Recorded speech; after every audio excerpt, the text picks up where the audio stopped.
about the stuff we're talking about today is the unseen realm. If you're an academic person, you like to read books with footnotes, you like to do research, you like primary sources, you like to chase the bunny trails back into scholarship, that's the book for you, trust me. That book took 15 years to put together. Okay? It is abundantly footnoted. It has a companion website with more data and more information, more sources. I have collected a bibliography that I can't make it accessible to the public, but I do send people things occasionally when they need to do research and they can't get to it. All the best stuff is not available free on the internet. If you live near a college or a seminary library, you can get access to peer-reviewed research journal articles through JSTOR and the ATLA Religion Database. But some people don't have that, so I've collected things. I have almost 6,000 resources, peer-reviewed resources on all the content of Unseen Realm. Okay, I'm not making anything up. Okay, the dirty little secret of Unseen Realm and the work I do is that Mike never had an original thought. Okay, everything is peer-reviewed.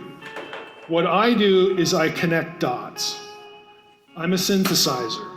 And hopefully someone who is, my ministry, if I can use that word for what I do, is to take peer-reviewed scholarship and make it decipherable to people who won't go out and get degrees. Just anybody who cares, okay, about the biblical text. I want to try to make that comprehensible and decipherable. That's why we do our podcast. That's why we do the books. So the big one's Unseen Realm. Supernatural, which Stovall has been kind enough to purchase a number of those for people. That is a distillation of Unseen Realm. That's the light version in that there's no footnotes, there's no academic argumentation, it's not in the dialect of academies, that kind of thing. I had a good editor for Unseen Realm. Just go up at Amazon, look at the reviews. I've got almost 900 reviews. It's readable, even though it's an academic book. But if you don't like reading books with footnotes, get Supernatural. What does God want is for the new believer to sort of prepare them for Supernatural, and then for the next one. And the other books are sort of drill downs. And Carrie and Stovall were nice enough to proof what does God want, and made a lot of content improvements to that, so just be aware of it. But a number of the things that we're going to talk about here, you'll get a little taste of in that, or again, if you're a new believer, or if you know someone who's searching, that would be a good book for them. So what did God want? The short answer is an earthly family with Him forever. It's a real simple statement, real simple recipe. God created humanity because they otherwise wouldn't exist, obviously. He didn't create humanity because there was some deficiency in Himself. He wanted, just like He has in the supernatural world, He wanted beings in the embodied world, the human world, and He makes the world for these beings. He wants something like Him to participate with Him on earth, to both enjoy the creation, to steward it, to make the rest of the world like Eden. He gives them tasks. It's for their enjoyment and His pleasure. That's the original vision. He has to do it because that's the only way it's going to happen. So let's talk a little bit about Eden. Eden was more than a garden. Again, if you read Unseen Realm or Supernatural, you're going to get a little bit of a discussion in Supernatural on some curiosities about Eden, and they're actually important. Eden is more than a garden. It's God's earthly home. It is superior to the rest of the earth. See, we grew up, I did, as a Christian. I became a Christian when I was a teenager, thinking that Eden is like the whole created world. It's not. Eden was a little tiny piece, little tiny place in the created world. How do we know that? Because Genesis 2 gives us specific geography for it. When God creates humanity, he tasks them with going out and subduing, stewarding the earth. Okay? If it's a perfect environment, it doesn't need that. But it's something lesser. than what Eden is. Eden is where God himself dwells. There is perfection there. The source of life is God, these sorts of big ideas. So humans are tasked to multiply, because you're going to need more than just you two, okay, to pull this off. But you essentially are supposed to make the rest of the world like this place, to spread the good rule of God everywhere, to multiply what it's like everywhere, to be in the presence of God. Life as it was meant to be. Eden is also called a mountain. Ezekiel 28, might as well click out there. A lot of people, this is easy to read over, this verse, but Eden isn't just a garden. Yes, in verse 13, Eden, the garden of God. Down in verse 14, God is talking about this cherub figure, and he says, I placed you, you were on the holy mountain of God. Why is Eden described as a garden and a mountain? Is God confused? Is the writer confused? No. Gardens and mountains in ancient Near Eastern thought were the way you would describe the most wonderful environment. And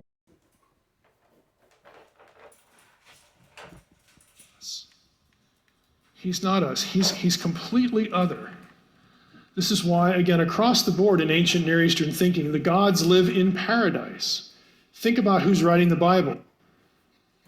But God creates humans and puts them in this garden. It was where he was, and so where he is, his family is. We've alluded to Job 38. God's audience are the kids he already has in the supernatural world. They watch him create. And they are the audience for a momentous decision. After God lays the foundations of the world and the sons of God in Job 38 shout for joy, God has something else to tell them. And this gets us into the famous image of God passage, Genesis 1:26 and 27. Then God said, let us make man in our image. It's Adam, humankind, is a better translation. Let us make Adam, humankind, in our image, in our likeness. Let them rule, so again, it's plural, over the fish of the sea, the birds of the air, the livestock, over all the earth, over all the creatures that move along the ground. So God created man in his own image. In the image of God, he created him, male and female, he created them. So it's comprehensive, it's mankind, it's humankind, male and female. Have you ever noticed there's some strange things in this passage? If you haven't, maybe you will now, because I changed the colors of some of the words. Isn't that clever? Let us make humankind in our image, in plurals. And then in the next verse, it switches back to singulars. Is the writer confused? Did he just float grammar? Now, I would suggest to you there's a point to doing that. We want to talk about that. There's lots of debate on the nature of the image. There's lots of debate on the plurals. The switch, you almost never hear commented on. But we're going to go through all of them. Most Christians are taught that the us in the verse is the Trinity. There are a number of reasons, and I go through all of them in Unseen Realm, why that is a flawed idea. I'll just give you one. The Trinity, in any standard formulation or articulation of the doctrine, you have three co-equal. The Trinity is a deception that he's going to lead to eventually, but we're going to skip that because he's going to explain it the way that's going to confuse you. Say, well, what does that mean? And then I would... The Trinity would be a lie. They got the one, I ain't going to say it all, but Mr. J, his dad, and his dad, granddad, and son is a lie. That's the Trinity. It's bullshit. Okay? Alright, and if you really want to call so-called Trinity, then we can do it our way. It's the creator, and then you got Adam, who is just a man, and then you got the sons of Adam, who is us, so we all sons of the creator. And then it still means nothing, because the creator is the one who gets all the praise. So what's the point of the Trinity? There's no reason for it. Would get the grocery list. See, that's what I'm waiting for, is the grocery list. If you read a lot of your theologians, what I'm going to tell you is my view, is not a new view. It's, again, Mike never had an original idea. But there are good exegetical reasons for it. But this is the grocery list. They would say things like, consciousness, self-awareness, sentience, the ability to pray, the ability to commune with God, emotions, having a soul or a spirit. Theologians land somewhere in here. And I would say, well, thank you for making a biblical pro-choice argument for me. And then they'd really look at you. And they're like, what do you mean? They'd be like my pug. Okay. Why do these things fail? Because they cannot be said to be present equally among all human beings. You go back to the list. Does everybody have the same level of intelligence, emotional aptitude? Is everybody's conscience the same? What about people in a coma? Do they lose the image? They're no longer conscious. I mean, you can just go down, you can pick off every one of these. If we even expand it to the animal kingdom, there's a whole field in psychology called animal cognition, which is actually fun to read. It's something I'm interested in, not because I have bugs. I don't know where pugs rank. But I remember reading a study one time where chickens scored better than toddlers on an intelligence test. And we have a chicken at home. Why do we have a chicken? I don't know. Okay. But if you let the chicken out, it knows at night to go roost somewhere, where it's safe. Like it'll go back home. You want to do that with your toddler? Okay. That was the test. So animal intelligence, none of these work. They're not possessed equally among all humans. They can't be said to be actually present among all humans at different stages of human development, and some aren't even unique to mankind. All these are connected to brain function, except for soul and spirit. We'll get to that in a moment. But you see what I mean? The little, 4, 6-celled zygote, the thing that attaches itself to the wall of the uterus, that ain't praying to God. That's not having a single thought. It doesn't have a brain. It's not communing with the supernatural, with the Almighty. And then somebody in the audience in my ethics class would say, well, it will. I said, thank you, now we have potential persons. That's a pro-choice argument. And then you'd get, I'm going to tell my pastor. After this class, I'm going to call my mom. I'm going to go to the dean and I'm an imager of God. God's original intent was to create creatures like him, to essentially be him as if he were there. Imager of God. God's original intent was to create creatures like him, to essentially be him as if he were there. Try to think of it as a verb rather than a noun. Every human being is an imager of God. God's original intent was to create creatures like him, to essentially be him as if he were there. They are his proxy. They are his representative. They are his proxy. They are his representative. They are his proxy. They are his representative, his agent to do things. Every human being is an imager of God. Another way to illustrate this is to go to one of the 10 Commandments. Is it a familiar one? In other words, every one of our people is an image of the Creator, as if the Creator was on the earth in a physical sense, but the Creator is not on the earth in a physical sense, because that's impossible. Therefore, that's why the Creator had to extend oneself to produce you, because you are energy, the Creator's energy, the spirits are energy, the soul is energy. You getting it? And therefore, you exist because of the Creator. And that's why the Creator dwells in you. You see? And you are the Creator's agent. Huh? You are the spokesperson behind the microphone. He wrote the speech. The Okay? The Creator has the Creator's government, and the devil has the devil's government. Everything that the Creator do, the devil does. You shall not take the name of the Lord your God in vain, for the Lord will not. And how you don't do that? By not saying the L word he just said, the G word he just said, and all the other titles and names. Don't even say the prophet's names, because all the prophet names are wrong. Therefore, you see, it's a trick by design. And I always showed you the scriptures out the book that says that you should only praise the one. The prophet Enoch said, I praise the one that has no name, a name that cannot be pronounced. It is unfathomable to be pronounced. Can't even imagine how to pronounce it to anyone, any so-called angel, any fallen one, any good guy, and you, anything that exists in any type of body or flesh, or anybody you can think of. The Creator is above all that. Even the Creator's name is above all that. You can't even speak it. So when you try to say a name, you are blaspheming daily, like the Creator said. Hold him guiltless who takes his name in vain. And really, it shouldn't even say daily, it should say day and night. People blaspheme the Creator's name day and night, and ain't just doing it daily. Now we are sort of taught to think that this commandment is about swearing. You know, the verb. Well, actually, no.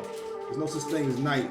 That's something that came when the phones came. So they brought the nighttime, they brought the moon. That's another lesson. Verbal utterance Time of God's don't name exist. in some defamatory or useless way. I want you to see something again that's obscure. If you research time, a man, early AD, even though that's a bullshit timeline, it was a white guy, a Roman, invented time. So time don't even exist. It was invented. That's why we're called black folks always late. We know there's no such thing as time. Word in English. Take is the Hebrew verb nasa. And I'm going to do, just bear with me here, I'm going to run a quick search just to show you a point. This is often the term, you'll look at the options over here, that is translated to bear, to carry, to support, to lift. Okay, it's a verb that means all those things. Lift, carry, take up, pick up, that sort of thing, to bear. Thou shalt not bear the name of the Lord thy God in vain. What does it mean to bear a name? It means to be associated with it. Do not be associated with any names. I'm telling y'all, all names are pagan. Don't use the names. Don't use the titles. I've been telling y'all that for how many years now. And here come a white guy using the scriptures. You know I've done that too. But he's actually breaking it down better than I did. And he's telling you the same thing I told you. Don't use names and titles. All names and titles are of the devil. And if you say the name, you connect to the name. It's called a soul tie. Don't be associated with the name, because a name is a soul tie. So rebuke all the names you ever call. And stop doing it. Don't call them names. Plain and simple. Blaspheming the name daily, because you're associated with the name. Where we can actually function like God wants us to do, and we can actually represent Him well. So you detach yourself from the names, depending on the Creator, you can function like the Creator actually wants you to. You get your information from who? The Creator. You go relationship with the Creator. You must have a relationship with the Creator. 5 hours a day. The way He wants things done. But every person you bump into is a potential candidate. Not candidate's not really a good word, but every person you bump into is an estranged family member. True. Who was created for a specific reason, and that is to image God, to participate. And for other reasons too. All right. So it's, you gotta admit it, right? So the white folks wasn't white at first; they were black, right? They eventually got turned white, and all the outside nations got turned pale, right? How'd that happen? By the rape from the devil, right? And the Creator what? Allowed that to happen. And what happened? All the private places was on hidden because what? The devil raped them. And that's when you got Genghis Khan, who was taking over the whole entire earth. That's right. And then when they fell, the power went to who? Rome. And Rome's about to give the power right back to who? The Chinese all over again? Gave the power to one, they giving the power back. Ain't that in the Bible? It's bigger than what you think. Right? The eagle represents what? The devil, and so does the dragon. Dragon's China. Y'all not hearing me right now. Y'all not seeing what the scriptures is already telling you. It's in your face. It's playing out on the news, on TV. It's part of real life now. It ain't like I can just say something, you gotta just guess it. It's there. If you're paying attention. Alright? So everything's always bigger than what we think. Hate with God to complete the tasks God wants, to give the earth the kind of life God wants people to have. It all goes back to Genesis 1, to this concept of imaging. Bearing the name, representation. Again, in a fallen world, the redeemed are the ones who can do this as intended, and we're all estranged from God. Thankfully, we have a template. It's no coincidence that imaging language is used of Jesus. Now that's how they trick you. Now check this. Here's what I learned. So they put Mr. J in there. J's not even a real freaking letter. First off, made by the Romans back in the 13, something like that, hundreds, whatever. So the Pope did it, matter of fact, too. So obviously the bullshit. Mr. J is Mr. Z, who is the devil and the son of the devil. So we're not gonna fall for that. So we all know Mr. J is the devil. So what they really should have had, he really should have said, is Adam was who? Adam, who made Adam, right? Adam was the image of who? The creator, as if he was existing on the earth. You see that?